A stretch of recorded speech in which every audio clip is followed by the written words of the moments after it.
Perjalanan kali ini saya bersama rekan-rekan akan mengeksplor sungai yang menghasilkan garam. Sungainya berada di tengah hutan kawasan Desa Bangle, Kecamatan Lengkong, Kabupaten Nganjuk, Jawa Timur. Masyarakat setempat menyebutnya sumber ublang. Airnya panas dan asin seperti air laut. Pada musim kemarau akan banyak garam yang muncul di sekitaran sumber. 4 tahun yang lalu kita pernah mengeksplor sumber air tersebut. Kali ini kita akan melihat lagi keadaannya seperti apa. Tonton sampai selesai ya.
Medannya cukup lumayan ekstrim. Kalau kalian kesini harus ada penunjuk jalan karena banyak sekali jalan setapak yang bercabang. Kita diantar Pak Anom Suwoto, kepala dusun setempat, dan saya sempat kesasar karena kehilangan jejak. Untungnya Pak Anom cepat menyusul kami sehingga tidak sampai kesasar lebih jauh.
Setelah sempat kesasar, akhirnya saya sampai juga di sebuah situs purbakala yang disebut Prasasti Bangle.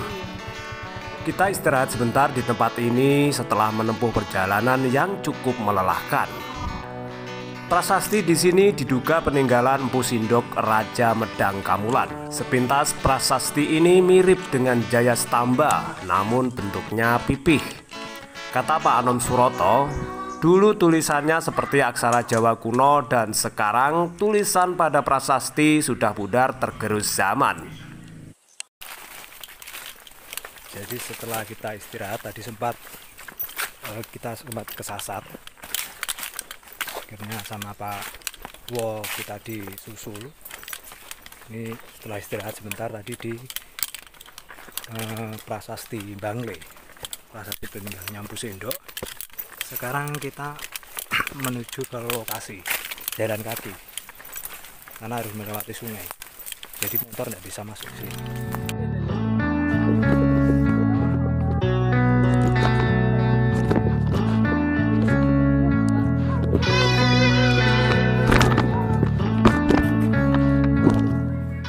Perjalanan kita lanjut dengan jalan kaki kurang lebih 1 km lagi menuju Sumber Ublak, menyeberangi sungai dan menerobos semak belukar.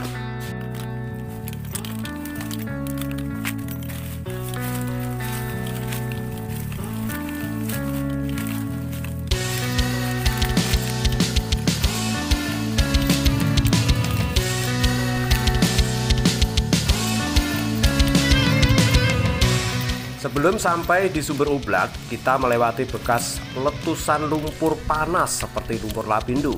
Saat ini, letupan lumpur sudah tidak aktif beberapa tahun terakhir. Namun kata Pak Anom Suroto, letusan lumpur ini muncul tanpa bisa diprediksi. Seperti letupan lumpur Lapindo. Dan inilah sungai atau Sumber Ublak. Mata air di sini tak pernah kering meski di musim kemarau. Airnya panas dan asin. Di musim kemarau, air dari sumber ini akan berubah menjadi garam yang lembut seperti garam meja. Sayangnya kita kesini masih minim sekali garamnya. Ya. Biasanya kalau bulan apa, Mbah, yang sering tebal garamnya? Diperkirakan bulan 10 pasti sudah tebal garamnya. Kalau bulan 6 belum ada garamnya. Kalau garam itu biasanya digunakan apa tidak, Pak? Kalau di masyarakat sekitar itu? Kalau di masyarakat Bangle tidak digunakan. Dulunya, Pak, mungkin. Lah dulunya dipakai untuk warga Bangle dulunya. Sekarang tidak. Untuk tahu lokasi garam sendiri sudah sejak lama, Pak? Iya, sudah lama. Sudah zaman tinggalnya nenek moyang. Itu memang satu titik itu saja atau ada berapa titik, Pak, yang mengandung garam? Yang mengandung garam ada 2 titik. Yang satu di sebelah Oblak, yang satu di sebelah Gunung Sengir.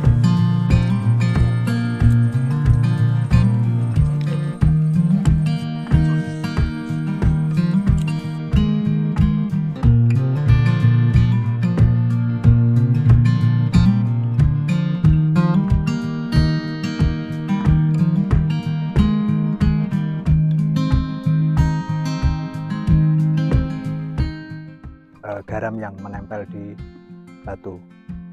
Coba kita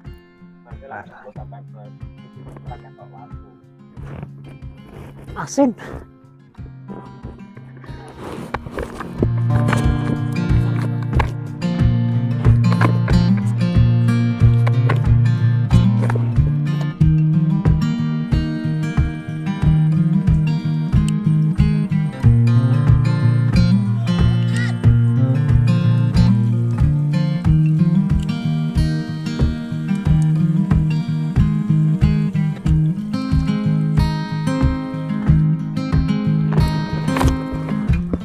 Sumber Ublak.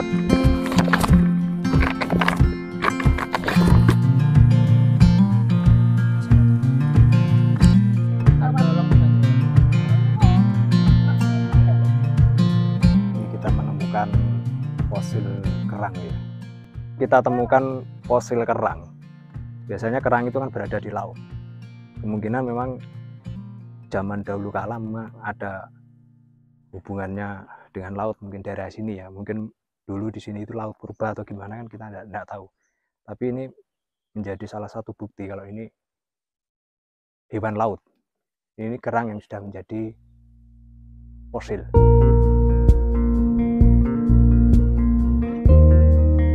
Ini teman-teman mencari. Meski kita kecewa karena garamnya belum banyak seperti yang kita perkirakan, namun kekecewaan kita terbayar karena tanpa sengaja kita menemukan banyak fosil di tempat ini.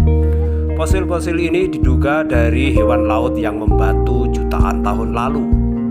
Ada fosil kerang, siput, kayu, tulang, dan gigi Stegodon trigonocephalus, sejenis gajah purba yang tidak mempunyai gading pada rahang bawah. Dari fosil-fosil yang kita temukan, kita menduga lokasi ini dulunya adalah lautan purba. Sayangnya belum ada informasi yang pasti dari para peneliti sejarah mengenai tempat ini.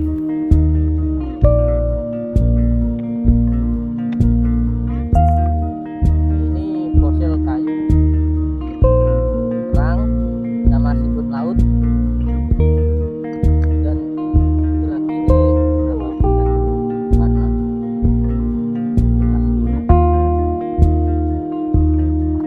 Fosil tulang. Entah tulang apa ini.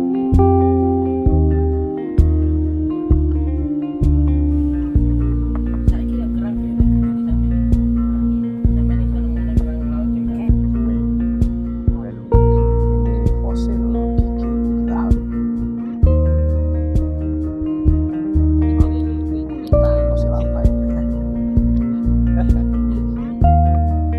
Sejauh ini tidak mempunyai gading pada rahang bawah. Gading hanya tumbuh pada rahang atas berbentuk bulat dan agak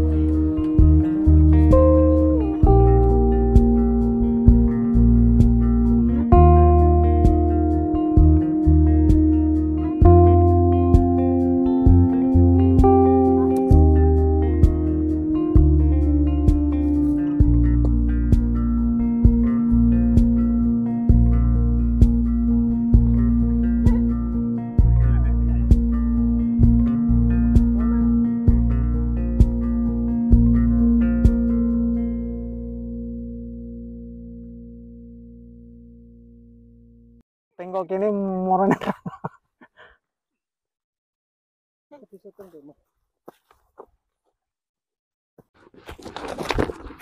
lumayan melelahkan ya.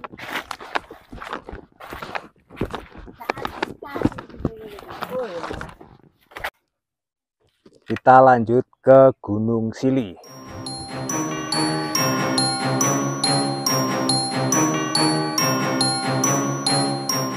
Setelah puas mengeksplor sumber Ublak, perjalanan kita lanjut ke Gunung Sili.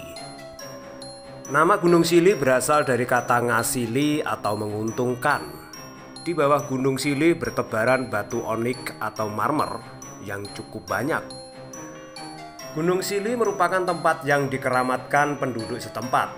Dilarang mengambil batuan onik dari tempat ini kalau tidak ingin celaka.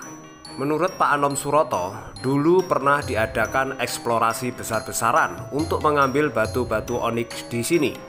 Namun gagal total. Bahkan ada yang kehilangan nyawa karena mencoba membawa batu-batu cantik tersebut dari tempat ini.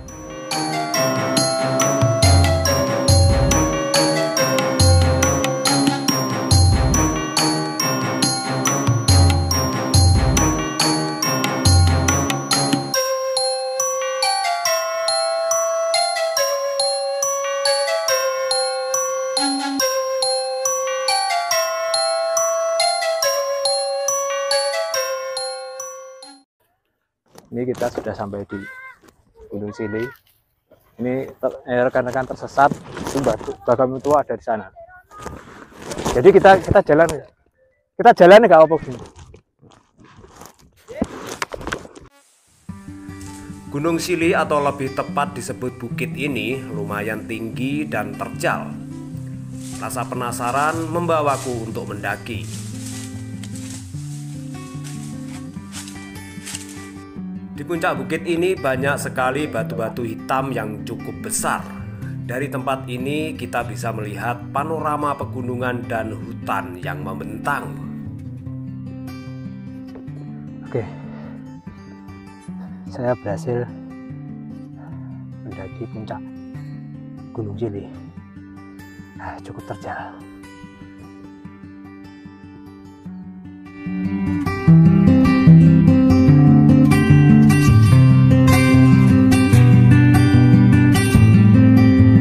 Coba kita naik lebih lagi.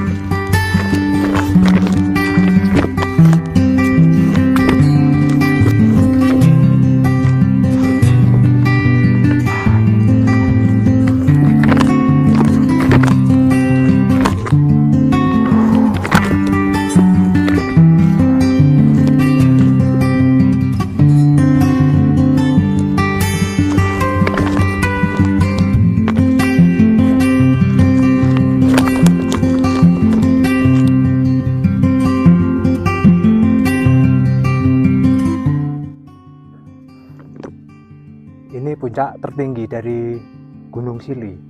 Di sini terdapat batu yang dicengkeram akar. Entah ini pohon apa namanya, saya tidak tahu. Cukup ekstrim naiknya, terjal bener. Tapi kita tetap coba. Keren, view-nya keren sekali. Banyak batu-batuan di sini.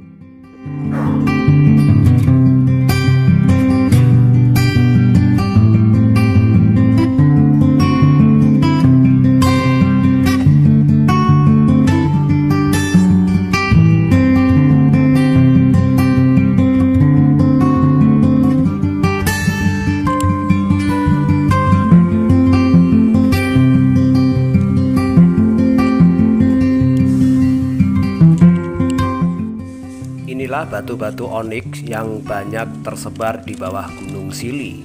Sayangnya kita tidak bisa mengeksplor lebih banyak karena batu-batu ini tertutup semak belukar yang cukup lebat.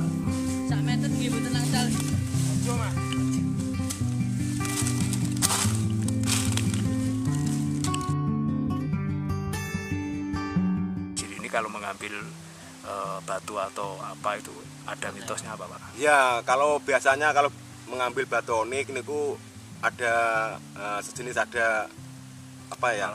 Malapetaka buat yang mengambil itu. Itu memang dari dulu seperti itu. Iya, betul. Pernah ada korban Pak? Ada, tapi korbannya bukan orang Bangli, orang luar Bangli lah.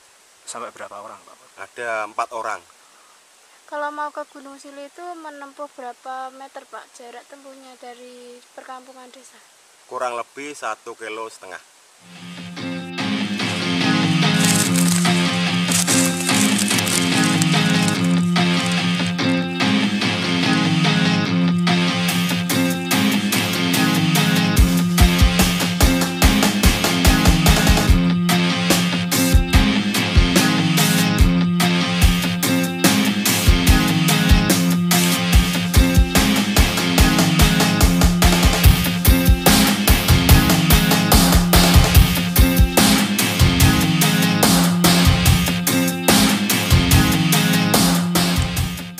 Oke, cukup sampai di sini dulu perjalanan kita kali ini. Jangan lupa subscribe, like, dan bagikan. Nantikan eksplorasi kami di tempat-tempat menakjubkan lainnya. Dari Nganjuk, tim liputan AG Cyber melaporkan.